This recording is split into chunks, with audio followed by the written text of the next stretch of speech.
मैं दामोदर शर्मा आपके समक्ष पुनः हाजिर हूँ एक नए बिंदु के साथ। हमारा जो बिंदु चल रहा है वर्तमान में कि पाठ्य पुस्तक से संबंधित, और पाठ्य पुस्तक के अंतर्गत कक्षा 10वीं का जो राजस्थान बोर्ड की कक्षा 10वीं कक्षा है उसका प्रथम पाठ का अध्ययन कराया जा रहा है। उस प्रथम पाठ के अंतर्गत हमने प्रथम पद्यांश का अध्ययन पिछले वीडियो में कर लिया है। अब आज हम जो अध्ययन करेंगे उसी पाठ का दूसरे पद्यांश का अध्ययन करेंगे। तो दूसरा पाठ हम जानते हैं कि कवि सूरदास जी द्वारा रचित जो पाठ है उसके हम दूसरे पद्यांश का अर्थ ग्रहण करेंगे। तो दूसरा पद्यांश एक बार हम देखते हैं। मधुकर श्याम हमारे चोर, मधुकर श्याम हमारे चोर, मन हर लियो तनिक चितवन में, चपल नयन के कोर, पकड़े होते हृदय और अंतर, प्रेम प्रीति के जोर, गए छड़ाए तोरी सब बंधन, बंधन दे गए हंसने अकोर, चौकी परी जागत निस्बीती, दूत मिलो इक भोर, सूरदास प्रभु सर्वस लूट्यो, नगर नागर नवल किशोर। अब किसी भी व्याख्या को हम प्रारंभ करेंगे उसके पूर्व मैं कुछ प्रसंग आपको बताता हूं कि प्रसंग लिखने के लिए हम प्रसंग के अंतर्गत हमने पहले भी लिखा था, भाषा वही रहेगी कि प्रस्तुत पद्यांश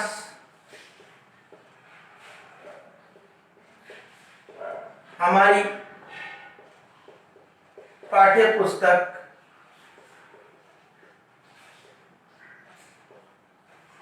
क्षितिज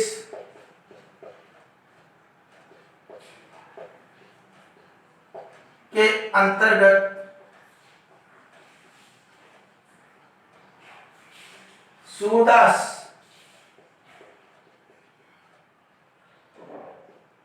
द्वारा रचित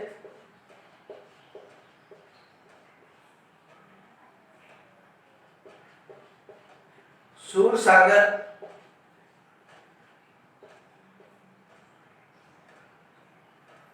रचना के भ्रमर गीत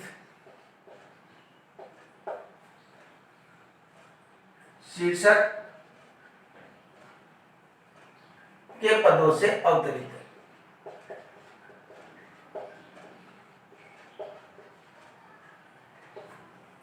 अवतरित है। इसमें गोपियां उद्धव के समक्ष अपने मन की पीड़ा को प्रकट कर रही है।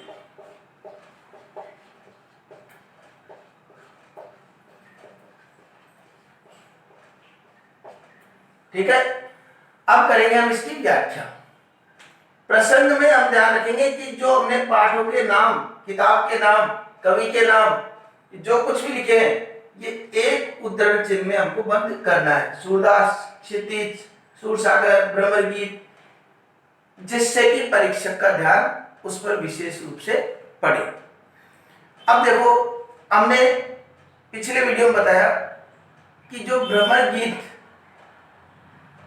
रचना है वह इसका नाम क्यों पड़ा, क्योंकि गोपियों ने एक भ्रमर के माध्यम से उद्धव से बात की थी। भ्रमर का संबोधन जब भी आएगा समझ जाना चाहिए हमको कि वो उद्धव के लिए आ रहा है। तो यहाँ पर मधुकर का मतलब होता है भ्रमर, लेकिन मधुकर से तात्पर्य, भ्रमर से तात्पर्य कौन है? उद्धव। गोपियां उद्धव से कहती है, क्या कहती है? हे उद्धव, हे मधुकर, हे उद्धव, श्याम हमारे चोर। ये श्याम से तात्पर्य भगवान श्री कृष्ण। भगवान श्री कृष्ण हमारे चोर है। चोर कैसे हुए? क्या बात है कि उनको चोर गोपियों द्वारा कहा गया। तो उसका बताते मन हरि लियो तनक चितवन में, कि उन्होंने मन हर लियो, हमारे मन का हरण कर लिया, हमारे मन का हरण कर लिया। तनक चितवन में, तनक हल्की कटाक्ष भरी दृष्टि से, हल्की कटाक्ष भरी दृष्टि से उन्होंने मन हर लिया। चपल नयन की कोर, अपने चंचल नेत्रों की कोर से, अपने चंचल नेत्रों की कोर से। अब हम पूरा अर्थ देख लेते हैं कि हे उद्धव, भगवान श्री कृष्ण तो हमारे चोर है, क्योंकि उन्होंने हमारे मन को हर लिया अपने चंचल नेत्रों की कटाक्ष दृष्टि से, तनिक चित्वन से, अपने चंचल नेत्रों की तनिक कटाक्ष भरी दृष्टि से हमारे मन को हर लिया। पकड़े होते हृदय और अंतर, पकड़े होते, पकड़े हुए थे, क्या पकड़े होते? पकड़े हुए थे हृदय और अंतर प्रेम प्रीति के जोर, कि जिस भगवान श्री कृष्ण को हमने प्रेम और प्रीति के बल पर अपने हृदय में पकड़ रखा था, अपने हृदय में धारण कर रखा था, वह श्री कृष्ण गए चढ़ाए तोरी सब बंधन, वह श्री कृष्ण समस्त बंधनों को छोड़ करके, तोड़ करके और चल दिए, दे गए हंसनी अकोर, और अपनी हंसी रूपी रिश्वत दे करके, अर्थात वह भगवान श्री कृष्ण अपनी हंसी रूपी रिश्वत दे करके और हमारे समस्त बंधनों को तोड़ करके वह चल दिए। इसलिए हे उद्धव, ये श्याम तो हमारे चोर है। चौकी परी जागत निस्बीती, चौकी परी, चौक पड़ी, चौकी परी का मतलब चौक पड़ी, जागत, जागी, निस्बीती, जब रात्रि बीती और वह जगी, अचानक चौंक पड़ी। क्या बात हो? उनको लगा कि भगवान श्री कृष्ण यहां से चले गए, और उनके स्थान पर कौन मिला उनको? दूत मिलो एक भोर, और प्रातःकाल एक तुम्हारे रूप में एक दूत मिला। तुम्हारे से तात्पर्य उद्धव, हे उद्धव, तुम्हारे रूप में एक दूत हमको सुबह प्रातः मिला। तो हम उस बात को देखकर अचानक चौंक पड़ी कि भगवान श्री कृष्ण हमारे मन को चुरा करके ले गए हैं। सूरदास प्रभु सर्वस्व लूट्यो, सूरदास, अब देखो इस लाइन में हमको ध्यान रखना पड़ा, सूरदास जी नहीं कह रहे बात, कौन कह रहे हैं? सूरदास जी के अनुसार गोपियां कहती है। लाइन क्या लिखनी पड़ेगी हमको? सूरदास जी के अनुसार गोपियां कहती है कि सूरदास प्रभु सर्वस्व लूट्यो। सूरदास जी के अनुसार गोपियां कहती है कि हमारे प्रभु श्री कृष्ण ने तो हमारा सब कुछ लूट लिया है। नागर नवल किशोर, नागर का मतलब चतुर, नवल का मतलब भगवान श्री कृष्ण, नवल किशोर कौन हो गए? भगवान श्री कृष्ण। तो उन चतुर भगवान श्री कृष्ण ने तो हमारा सब कुछ लूट लिया है। अर्थात ऐसा क्यों कहा? क्योंकि गोपियां मानती कि हमने सब कुछ, अपना मन उनको पूर्ण रूप से भगवान श्री कृष्ण के चरणों में समर्पित कर दिया था, और वह उन सब बंधनों को तोड़ करके चले गए।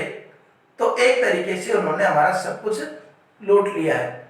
अब देखिए जो प्रश्न बनेंगे यहाँ पर, उन प्रश्नों में कि गोपियों ने मधुकर, गोपियों ने श्री कृष्ण को चोर क्यों कहा है, इसका उत्तर हम दे सकते हैं कि गोपियों ने श्री कृष्ण को चोर इसलिए कहा है क्योंकि श्री कृष्ण से गोपियां अनन्य प्रेम करती थी और अपना मन, यहाँ तक कि सर्वस्व भगवान श्री कृष्ण के प्रति वो समर्पित कर चुकी थी।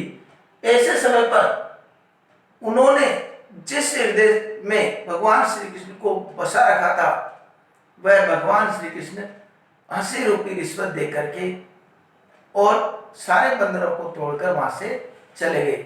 जब वो जगी तो उन्होंने देखा कि उनके स्थान पर एक दूत मिला है।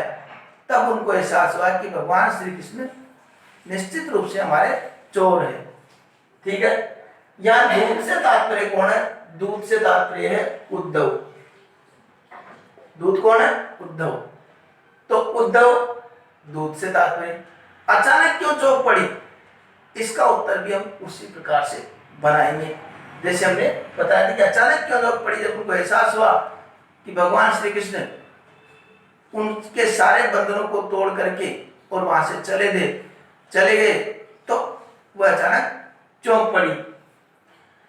तो ऐसा क्यों कहा, सर्वस्व लूटो, ऐसा गोपियों ने क्यों कहा? ऐसा इसलिए कहा क्योंकि गोपियां अपना सब कुछ भगवान श्री कृष्ण को समर्पित कर चुकी थी, और ऐसे समय पर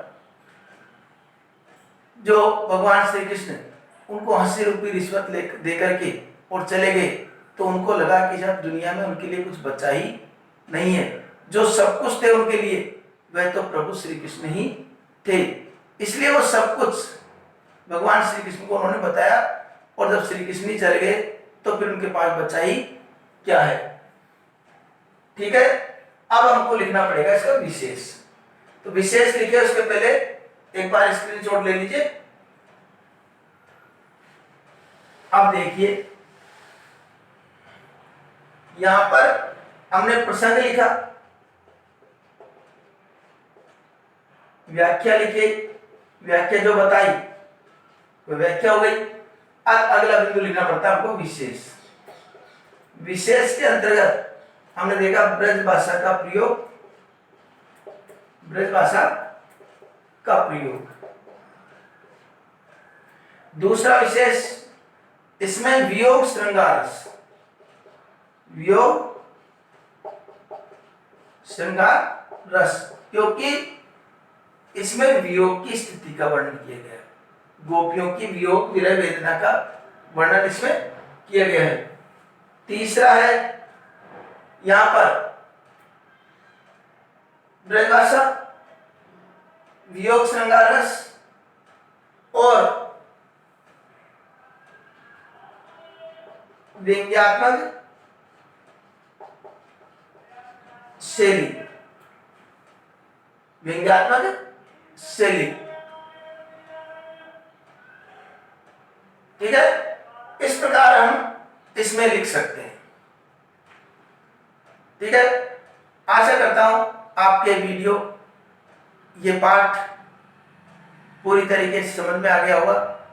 अगले पद्यांश के लिए अगले वीडियो में आपसे पुनः मुलाकात होगी, तब तक के लिए धन्यवाद।